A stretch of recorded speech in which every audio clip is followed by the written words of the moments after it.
From the San Diego Convention Center in San Diego, California, this is the ASN Kidney Week 2018 podcast, a discussion of the latest scientific and clinical advances presented at this year's meeting.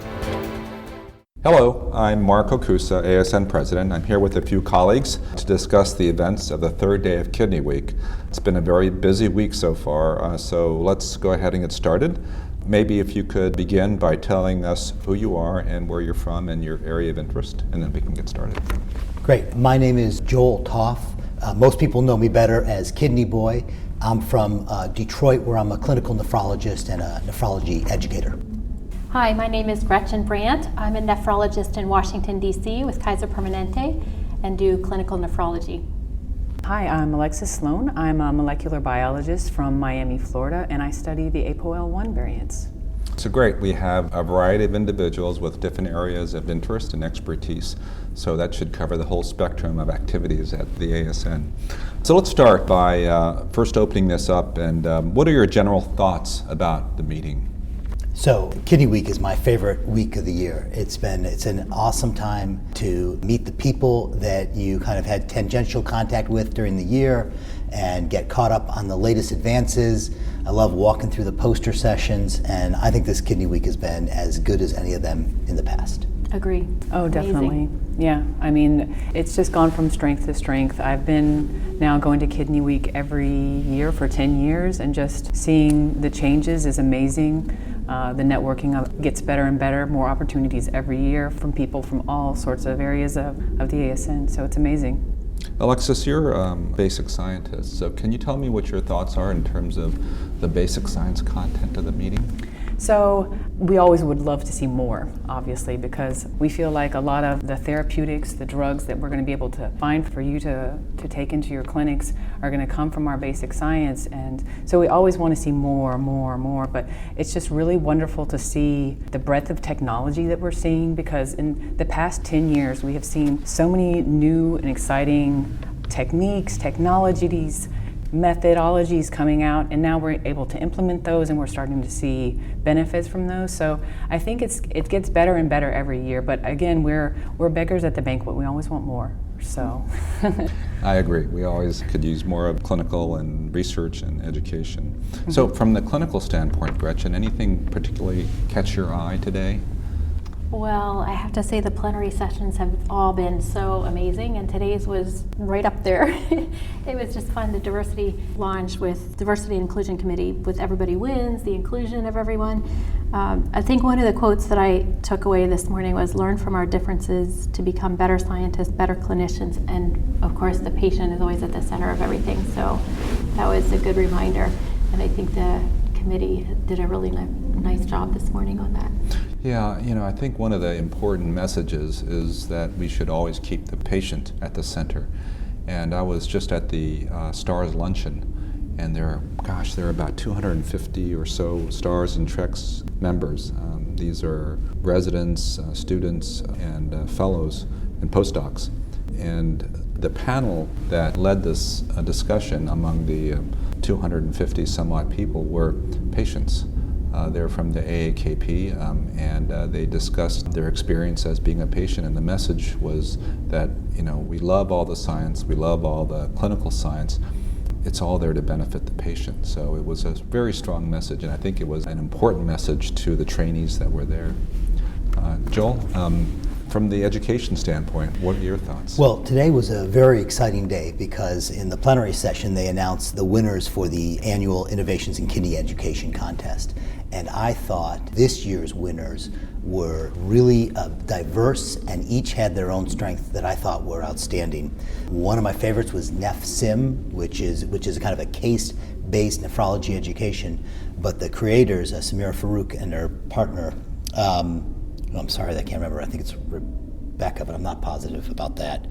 But they recognize that today's learners are all mobile, technology oriented, and every one of the screenshots that they showed in their demonstrations was from a phone. And they have been very conscious when they designed this educational resource for it to be available and deliverable on the mobile technology that everybody's carrying. And I just think there's so little of that kind of direction when people kind of create these educational resources. I thought that was phenomenal. And they took the difficult things, like they took the tubule of the kidney, and they said they made it a game. And I was like, wow, I think I might actually want to try that. Right. I mean, I follow them on Twitter, but I'm like, okay, now I need to download my mobile app and get that going, because it just was really interactive and made the person playing the game interact with the concept of learning and education in a whole new Right, so level. there was another one that was Nephro 360, which is what it was called, and this was full on virtual reality. You're in the nephron and you're seeing sorry, that's the one. ions Yes, and sorry, atoms that's the coming one. flying at you, Yes. and you have to take the receptors and the Yes. transporters and put them in the right place. And I personally got a little dizzy watching the video, but again, there's not one educational solution for everybody. There needs to be 1,000 educational solutions, and people are going to pick whatever works for them. And this was so different than any other teaching resource I'd ever seen. And it looked really sophisticated. They had spent a lot of time getting it right. I was super impressed by that.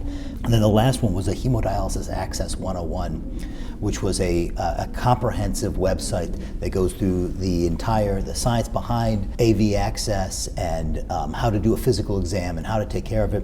And to me, AV access is one of those topics in nephrology that is not particularly sexy. You don't hear people saying, I just fell in love with AV access and that's why I became a nephrologist. But just like what you were saying, Dr. Okusa, this is the lifeline for patients. This is so important to their lifestyle and for them to get taken care of on dialysis. I love that someone said, hey, this is super important.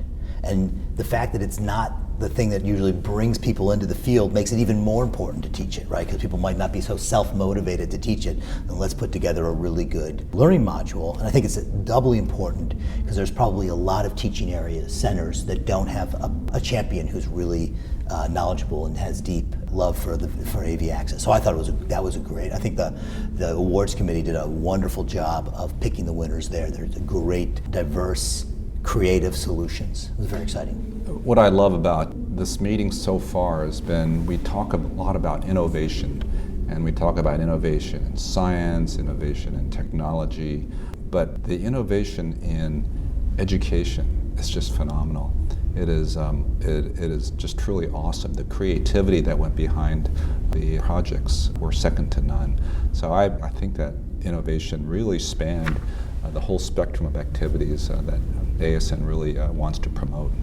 So, go ahead, Gretchen. NEFSIM even added that they said, author your own case in space. I like that I had to lingo. Author your own case in space. Because, a lot of times if you're playing a game, they say you're maybe not as interactive. I think, like you were saying, Joel, that the Nephron 360 did a good job of making it interactive as a game.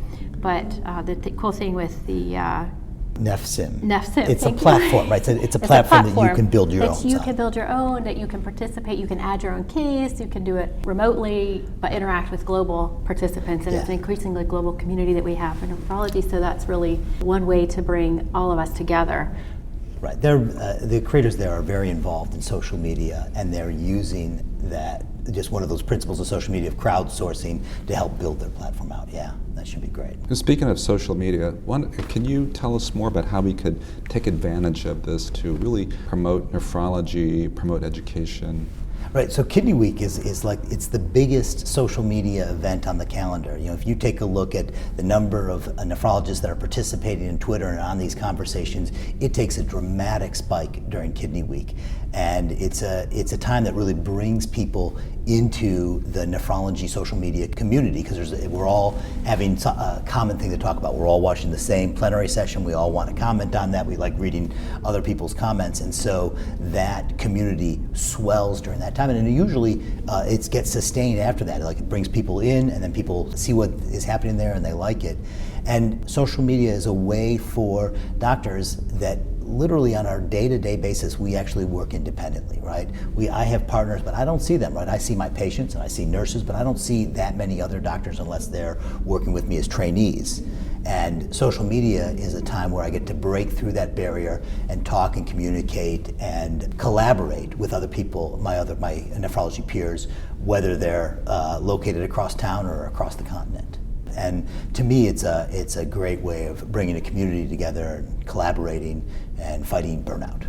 It seems to me I guess you would call it Twitter chat, when there's just so much going on with Twitter during this meeting. It just seems to reflect the energy that is behind this meeting this time. And although the thousands of tweets that went out, I think I contributed one or two, it still was just really cool to see all these different comments and activities. I think it's great. Yeah. I think we're in an age where people are not willing to just sit quietly in the audience. Everybody wants to participate with that, and the channel where everybody can talk is the social media channel, along with the speaker who gets the microphone channel. Not just talk, get feedback as well. Yeah, absolutely. Did anybody attend the Fit Ball? I didn't. No, I didn't. Well, I went to part of it, and I was really excited to see this. I think that, first of all, it's like Jeopardy, except for nephrology questions, and there's a panel, and they went down to the very finals, as a matter of fact. And the two teams, Arkansas and Mass General Brigham Rock Stars, I think. And they were competing against each other, and the questions were pretty hard. And they were very good at answering the questions. But what was exciting was the different form of education, and the audience were engaged in this kind of activity. And it just reflects another kind of educational venue that brings a lot of these young nephrologists out and promotes education. So I think that's a great idea. I think having it where it was on the exhibit hall in the corner made it accessible to a lot of different people. And I think next year we're going to try to expand that, maybe have it at Pepco Stadium or something. So, any other thoughts about Kidney Week, whether today or the last 2 days? Today was the awards day, and seeing John DeGurtis win the award, the Scribner Award, was great. I mean, this is a guy who has been in every nephrology fellow's pocket with that handbook for dialysis. Like, I used that handbook for dialysis 20 years ago, and my fellows are using it today. It is just, he is such an institution. It was great seeing him up there winning the award and getting recognized for. I'm not sure if there's an equation more tightly related to the field of nephrology than KT over V, right? Mm-hmm. I mean, that's it, and he's one of the original collaborators on there, so it was great seeing that, or the EKT over V. Mm-hmm. And Joel, you were the Narons awardee last year. Yeah, that was a career highlight to get the. I remember. Dr. Okusa called me, and I was in my phone when he told me that I'd won, and I was happy just to keep the car on the road. I was so excited. It was really, it was such an honor to get that award. And then this year, Nancy Adams won the Narons Award, and Dr. Adams, who's been running a number of the workforce and training program director committees, has been a real advocate and real supporter of all the projects that I've done right from the very beginning. I think she's seen the value of some of the social media work that we've done and was very supportive. It was really nice to see her get rewarded with that. To go back to your year, I think that the fact that you were the Narons awardee really supports the idea that we're very progressive about how we view education. Not only the traditional educational pathway, but the more progressive, using social media and various forms of web-based forms of education, I think verifies that this is how we should be moving in the future. Right. I think if you look across internal medicine, nephrology is right there in the front row about using social media to advance education. And I think it's recognized among the other specialties. We're the envy of internal medicine. In a good way. In a good way, that's right. For sure. Well, so I have to tell you that it's been hard to get to a lot of the meetings, but I did go to a few, and one of the ones I went to was just the one that came here, just before I came here, and it was on macrophages and acute kidney injury, and it's really interesting to see how progressive and how incredible the science is these days. And the technology that's used in terms of understanding the biology behind different processes. And it goes back to some of the plenary sessions, and even today's plenary session with Dr. Griffin Rogers from NIDDK, who presented his work on really the translational aspects of sickle cell disease, starting with understanding the epidemiology of sickle cell and the biology behind it, the point mutation, to go into different forms of therapeutic approaches based upon our understanding of the disease, and going into gene therapy, bringing all the things that we have been talking about the last couple of days to actually going right to the patient, where you can make a difference in their lives. This is one disease that I think that in the very near future they're going to cure. So that's really exciting. What do you think? I have to agree with you. Out of the state-of-the-art lectures for me every day are a major highlight, but I have to say the one today really hit home and was a bit of a tearjerker in a way. As a carrier of hemoglobin pathology myself, to see this, we're really on the brink with our gene editing techniques, and I only think that this is going to open up a treasure chest of moving into other areas like the thalassemias and things like that. And so I'm very, very excited about where we're going, because we've had gene editing techniques for quite some time, but we've suffered some setbacks in their clinical application. So now seeing these things with like the successful lentivirus employment, and then with our CRISPR-Cas9 technologies, we are on a really new horizon is starting to dawn for us. And that lecture this morning was a real tearjerker for me. It was really amazing to see how far we've come. Dr. Rogers mentioned that it was the first genetic disease to be discovered, and he thinks it'll be the first genetic disease to be cured, which is so cool because, he mentioned, he discovered hydroxyurea, 70 to 80% of his patients are now cured. I'd be like, okay, that's good, go home, I've done my thing for society, right? But he's like, no, we need to get 100%, and he's still pursuing that excellence, and all patient-centered, like you said, Alexis, that we have that focus on the patient, and he just really was very eloquent how he spoke this morning. I just really enjoyed that session. It was great.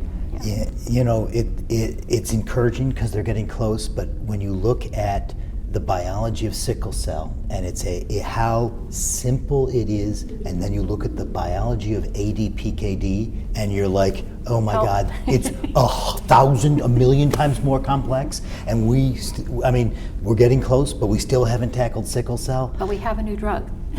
Well, that's great, and we're seeing some progress in polycystic kidney disease, but it just to me it emphasizes this stuff is hard. And getting sickle cell and curing that one, we're still going to be a long way away from our most common genetic disease in our field, which is going to be a mountain to climb compared to sickle cell.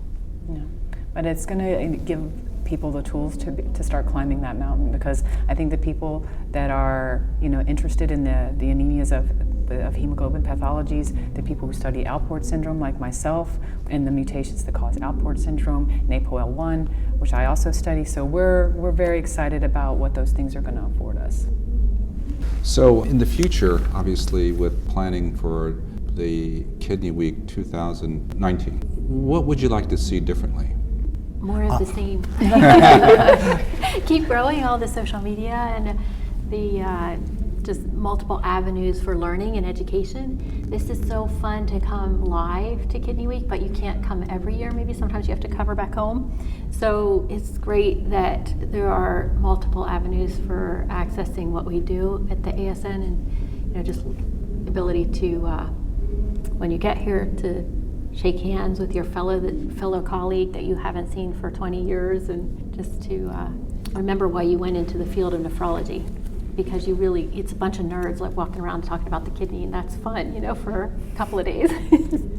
One of the things that Dr. Okusa talked about on the first day was Kidney X, and it would be really exciting to see some of the proposals that people have come up with for those prizes, and maybe even running a session like Shark Tank, where they get to pitch what their ideas were in front of a panel of experts that have the power to fund them, and make that a game, and let people participate and see which of these ideas get funded. You'll have a lot of good ideas from the crowd of people that will think that's a good idea or a lousy idea. That would be a fun thing to see. I've seen those type of projects done in other conference. And then I would also like to see TED-style talks where you have very polished presentations that are 15 minutes long, that are mostly about the guy talking and not about the visual slides, and maybe a little bit more philosophical rather than very specific.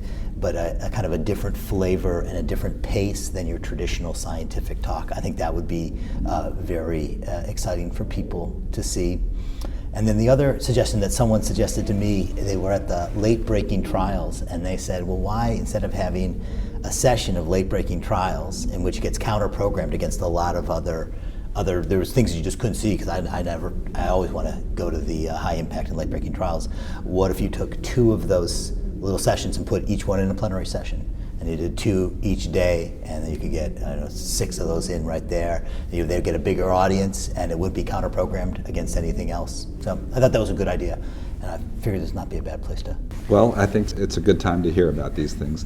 You mentioned KidneyX, and you'd like to see what sort of proposals there are next year. Well, the applications are starting this past Thursday, so that they're going to support 15 initial applications, and then from that there'll be 3 winners, and then so I think by next Kidney Week we should have some information and perhaps maybe some things to share with the membership and the audience. You did mention Shark Tank.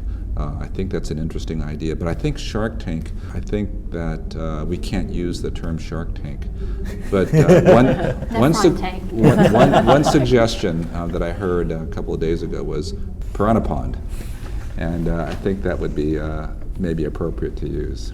Zebrafish pond. That might be apropos, I agree. So are there any other final thoughts before we close this session? I was excited at the poster session today. Speaking of things that I'd like to see next year, just more information coming out from the global nephrology workforce, the poster where there's cooperation between the ASN, the ERA, EDTA, and the ISN on looking at the nephrology workforce worldwide, not just in the United States, but worldwide, and how is that impacting the globe in terms of chronic kidney disease care and management. Yeah, it's interesting. I think that there is a workforce project on the scope of practice, the workforce internationally, because it is very different, and there is varying levels of interest in terms of nephrology in various countries. In France, it's very popular. I know that I found out in Australia, nephrology is popular. I also know that in terms of the distribution of kidney disease, there's very different distribution in terms of the density of kidney disease. I mentioned that in my presidential address with regards to Asia. So I think there is a lot to learn, and I think the most important thing is that this isn't just a U.S.-specific issue or a Japanese or Chinese. It really is a global problem that we all have to get together and discuss this and try to work out some of the issues so that we could care for these patients around the world.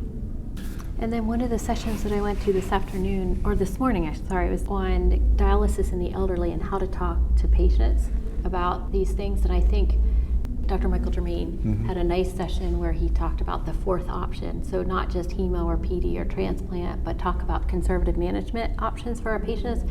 And for me, that's great, especially as we're thinking of 850 million worldwide patients with kidney disease. And of course, they die of cardiovascular disease. We don't want them to get to that option of dialysis, transplant, conservative management. But it would be great to see nephrologists taking a more central role with the patient at the center, but more central, nephrologists taking a more central role in having these discussions with patients. Because one of the posters I saw this morning was from the VA, the sort of all or nothing phenomenon that as nephrologists we tend to talk at our patients. And one of the things I was humbled by recently at Kaiser, we had a motivational interviewing expert come to talk to us about how we as nephrologists could speak more engagingly and listen better to our patients as they chose dialysis modalities or conservative management. And the poster was interesting because it was the all or nothing option. We tend to, as nephrologists, talk about, well, this is the way you can do it, and if you don't do it this way, then let me know when you want to talk more. But as the session this morning was saying, there are a lot of options that we can do for our patients, simple things like control their blood pressure, their anemia management, and we don't have to offer them the big guns with dialysis or renal replacement or transplant. So I think that's a growing area that as we recognize the increasingly global community with more CKD, that conservative management is an option, and it should be front and center, led by the patient and the nephrologist partnering together. Yeah, some of the most exciting things that I saw this week were right from the poster sessions. I was talking with a friend, like, if you want to see how things have been for the last 5 years, you go to the didactic sessions. But if you want to see how things are going to be in the next 5 years, you go to the poster sessions. And, I saw a drug that is a hydrochloric acid binder, and it raises serum bicarb by about 5 points for people with advanced CKD. The idea that we would get away from sodium bicarbonate, we're no longer on Arm & Hammer, and we're going to really be able to make a difference for these people's acidosis. And I'm so excited to see what kind of profound effects that has for the patients. They still have to do that work, but the drug works in terms of what it's intended. So that'll be exciting. And then another drug, a microRNA that blocks the production of hyperoxaluria. So these really reduces oxalate production to normal levels in people with primary hyperoxaluria. I mean, just a game changer. These patients, you have an IV infusion or a liver transplant. It's a pretty stark contrast, and what a great potential that drug's going to also have, and it's amazing stuff. It's an exciting time. It really is. I think that this year the information was just boundless, and it bodes well for the future, I think. So, any last thoughts? Well, I just wanted to take just a minute to thank the ASN, because as you mentioned earlier, I'm on the Diversity and Inclusion Committee, and we had come up with a couple of initiatives to introduce this year, and we've gotten nothing but support on every front and great feedback for the things that we're trying to do. One of the things I noticed, I hope everybody has gotten the I am ASN pins and has been following that hashtag just to really make everyone aware about the diversity of, there's a lot of talk about disparities in patients and their care, but we need to recognize our own diversity and use that within us to strengthen our care modalities. So I'm really happy to see that going. We also, the Wesson Himmelfarb lunch this year, it's only growing more and more and more, and Doctors Himmelfarb and Wesson were both there this year, and we're saying we just couldn't have imagined that it would be like this so quickly. And also we had our very first ever LGBTQ reception last night, which went really, really well, and we had gender neutral bathrooms for the first time as well this year. So on that front, we have gotten nothing but support on all of our initiatives, and we're really grateful and very excited about the next steps as well there. So. Yeah. One of the things that committee did is they did a poster tour of disparities in nephrology.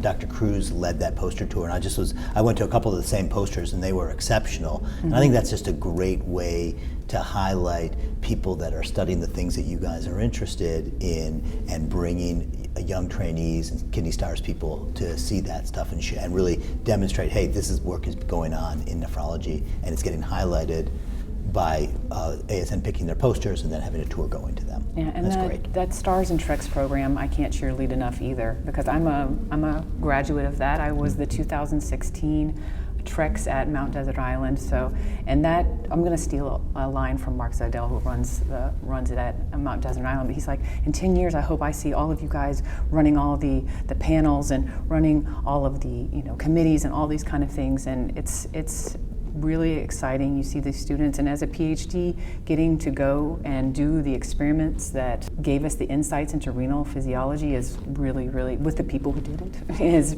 at the place they did it, is really amazing. So that's also going to be an amazing pipeline going forward, I think, too. Well, what's really cool, though, is that you did go through the CHECS program. Now you're on the Diversity and Inclusion Committee and engaged in the ASN.